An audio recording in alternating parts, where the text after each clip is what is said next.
Hello, কেমন আছো? জি ভালোই। কে? ঠিক চিনতে পারলাম না তো। এত সহজে ভুলে গেলে?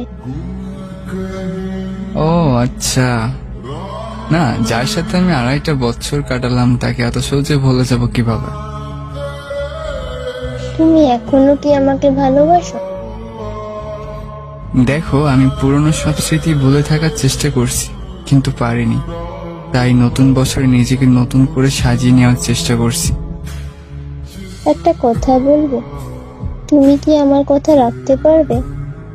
কি কথা বলেন, রাখার চেষ্টা করব। আচ্ছা, তোমার এই নতুন বছরে পথ চলার সাথে কি আমাকে নিতে পারবে? দেখেন, যে কষ্ট আমি একবার পেয়েছি তা দ্বিতীয়বার আর পেতে চাই না।